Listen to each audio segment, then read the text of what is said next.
managing employee turnover and retention. So what is managing employee turnover and retention? First of all, we need to understand what turnover is. Turnover का मतलब क्या है? Turnover का मतलब ये है आपके कितने एम्प्लॉइज आपको छोड़ जाते हैं डिफरेंट टाइम्स में, राइट? आपके एम्प्लॉइज में की क्या रेशो है? जब हम एचआर में बात करते हैं टर्नओवर की तो एम्प्लॉय टर्नओवर की बात करते हैं, राइट?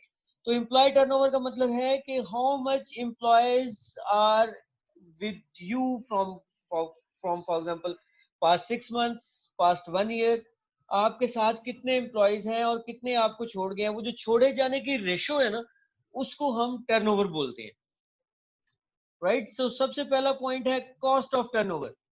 हाउ विल यू जज about, how will you understand cost of turnover?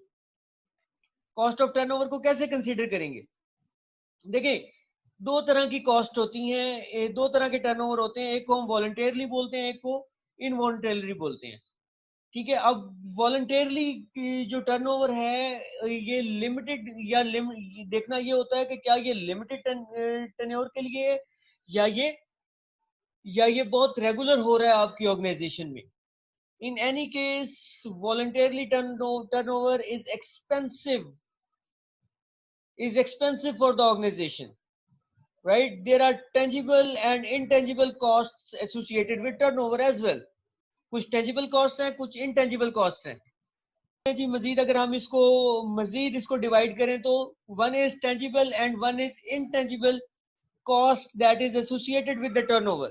So voluntarily turnover, involuntarily turnover, and you have tangible or intangible costs that are associated with the turnover.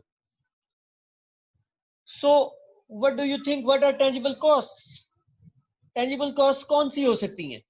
Tangible cost कौन सी हो सकती है? Tangible cost में आपकी cost of recruitment हो सकती है, cost of recruitment and selection हो सकती है, कॉस्ट ऑफ ट्रेनिंग हो सकती है, cost of onboarding the efficiency हो सकती है, प्रोडक्टिविटी कॉस्ट हो सकती हैं। देखिए, आपका अगर एक एम्प्लॉय आपको छोड़ के चला जाता है तो इसका मतलब है कि आपने उसके लिए पूरी की पूरी रिक्रूटमेंट दोबारा करनी है। पूरी रिक्रूटमेंट दोबारा करने का मतलब है पूरी रिक्रूटमेंट ड्राइव आप दोबारा करेंगे, सिलेक्शन दोबारा करेंगे, तो उस रिक्रूटमेंट करने की और उस सिलेक्शन की कोई ना कोई कॉस्ट होगी, उस पर कोई ना कोई एक्सपेंस आएगा आपका।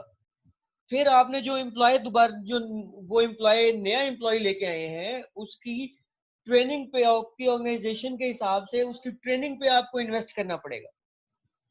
Cost of onboarding to efficiency means कि आपका जो पहले एम्प्लॉय था जो वहां आपकी ऑर्गेनाइजेशन में पूरी तरह सेटल हुआ था, पूरी तरह ट्रेंड था, उसकी एफिशिएंसी का लेवल कुछ और था और जो नया एम्प्लॉय है उसकी एफिशिएंसी का लेवल कुछ और होगा।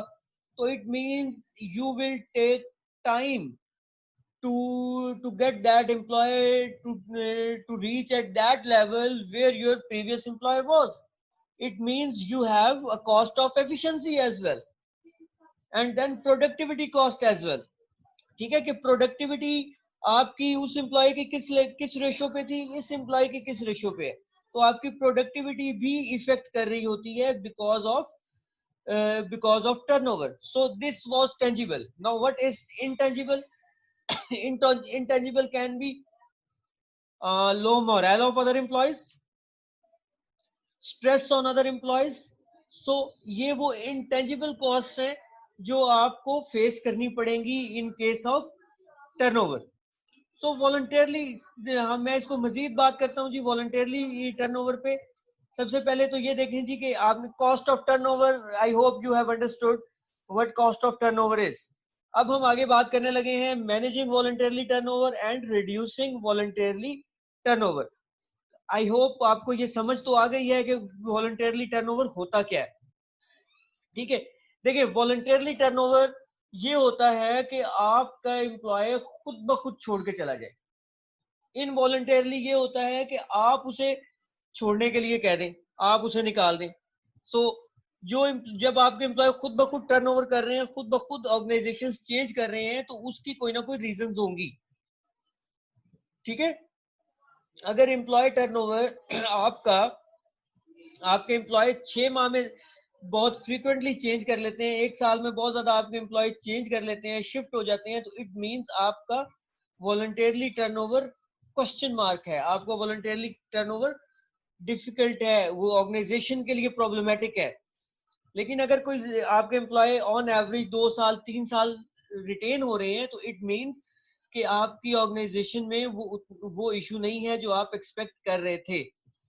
सो what is required as reducing turnover? If you want to reduce the turnover, it requires identifying and managing the reasons for both voluntarily and involuntarily turnover. मतलब क्या है? मतलब है कि आपको आइडेंटिफाई करना पड़ेगा उन एरियाज को, उन प्रॉब्लम्स को कि जो आपके वॉलंटियरली या इनवॉलंटियरली टर्नओवर का बाइस बन रही हैं। वॉलंटियरली टर्नओवर किन रीजंस की वजह से होता है? टॉप रीजंस में कौन कौन सी रीजंस आ सकती हैं जी? जॉब सेटिस्फेक्शन, लोगों की जॉब सेटिस्फेक्शन नहीं है, people are less towards the job satisfaction. क्यों? बिकॉज उनको हो सकता है कि वो कंपनसेशन नहीं दे पा रहे, वो फैसिलिटीज नहीं दे पा रहे। इस पे आगे हम मजीद भी डिस्कस करेंगे। So one can be job satisfaction, other can be poor पे, कंपनसेशन का प्रॉब्लम है, हेल्थ केयर बेनिफिट्स प्रॉपर नहीं है, right. Number 3, few promotional activities, और sorry few promotional opportunities, promotional opportunities नहीं है, लोगों के पास ग्रोथ की अपॉर्चुनिटीज नहीं है, and most important, इनएडिक्वेट work life balance. This is very important. देखिए, वॉलंटियरली टर्नओवर में दोबारा बताता हूं, वॉलंटियरली टर्नओवर किन किन रीजंस की बेस पे हो सकता है? वॉलंटियरली टर्नओवर हो सकता है डिससेटिस्फेक्शन की वजह से, जॉब डिससेटिस्फेक्शन की वजह से, पुअर पे या पुअर कंपनसेशन की वजह से, number 2। Number 3, health care benefits कम होने की वजह से, प्रमोशनल अपॉर्चुनिटीज ना होने की वजह से, and number 5, work life balance इनएडिक्वेट होने की वजह से। तो इसके लिए आप क्या कर सकते हैं जी? इसके लिए आप क्या रिटेंशन स्ट्रेटेजी कर सकते हैं?